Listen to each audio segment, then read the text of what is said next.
name is Minna Silberberg, and my goal today is to provide you with a brief introduction to the value and impact of community-engaged research. To set the stage for this topic, I'd like you to take a moment and think about whether you've ever experienced, observed, or heard about any of these adverse practices or outcomes in research.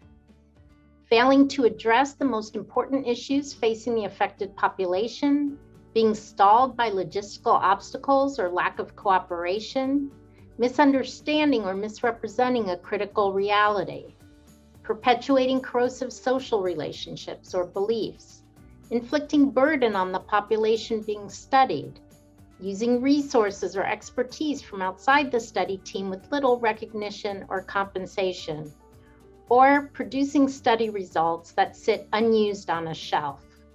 Unfortunately, we all probably know of at least one such case. And because these situations are generally unintentional, we're likely to have experienced this in our own research.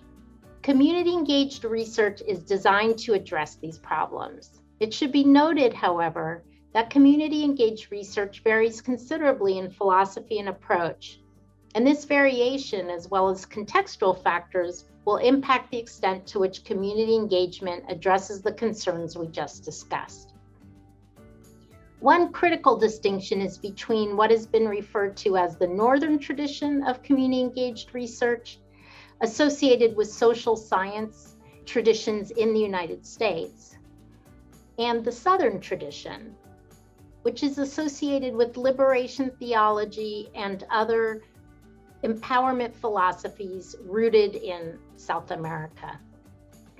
As you can see in this slide, the northern tradition tends to focus on addressing the importance of community expertise in making research more relevant, successful, and accurate, the need for sustainability, and the desire to translate research into action. The southern tradition is more concerned about rectifying abuse and exploitation of communities, power imbalances, and atheoretical or ahistorical research that ignores the socio-political context, as well as reproduction of corrosive social relationships through research. There's a growing body of literature that indicates that community-engaged research can deliver on many of its promised benefits. As you see in this slide, this literature indicates that community-engaged research has increased the relevance of research, has contributed to a community sense of empowerment, accomplishment, being valued, and confidence, has increased community and knowledge about the issues being studied, as well as their access to information, has introduced new research questions, built new relationships, contributed to new social and support networks, and improved community researcher relationships specifically. It's also created new opportunities for community activism and created career opportunities for community members. It's helped to make research more relevant and helped researchers gain understanding of and insight into their research area, as well as a new awareness of community issues. Researcher motivation has also been shown to increase, and research has been shown to gain improved feasibility as well as improved quality. Community engagement also helps to share the workload, strengthen dissemination of research findings, and create new understanding of and potential for practical application of findings. Interestingly, although a lot of the evidence of these benefits comes from qualitative research and case studies, increasingly we have a variety of research designs demonstrating these benefits, including comparisons of community engaged approaches with non-community engaged approaches attempting to do the same thing. I'd like to share a bit about one of my own personal experiences with community engaged research. If you'd like to learn more about this project, I've provided 2 references. Now I'd just like to give you the highlights of our study objective, our engagement process, and the impact that that process had. The study was called Increasing Housing Stability, Assessing Promising Tenancy Support Models to inform policy and practice. And it was funded by the Robert Wood Johnson Foundation through their Interdisciplinary Research Leaders Program. The co-PIs on this project were myself, a nursing professor, and a community advocate.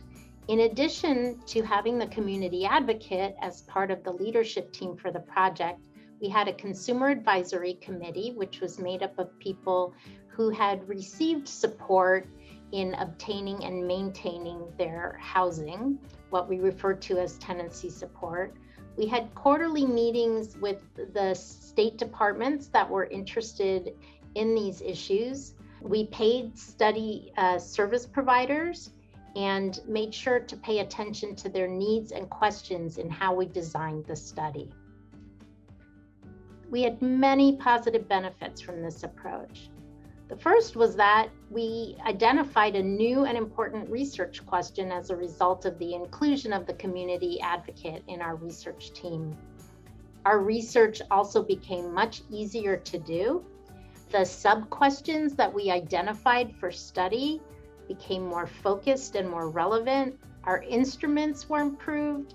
Our study sample was easier to induce to participate. There were material and psychosocial gains for our partners, in particular our Consumer Advisory Committee. And there was a lot of cooperation with our attempts to disseminate our study findings and translate them into action. In fact, our study results were used by provider agencies as well as by the State Department of Health and Human Services. The process of working on this study also created new relationships with people at the state, and those new relationships even contributed to the development of a new housing program. They also resulted in new invitations to participate in policy innovation. Here I've provided you with the readings that I cited during my presentation. I hope some of these will be of interest to you. In conclusion, it took a lot of people with common concerns but different expertise from both academia and the community to reap the many benefits of this project. That's what community engaged research is all about. If you would like to continue this conversation about community engaged research, please feel free to contact me at the email address shown here. Thank you.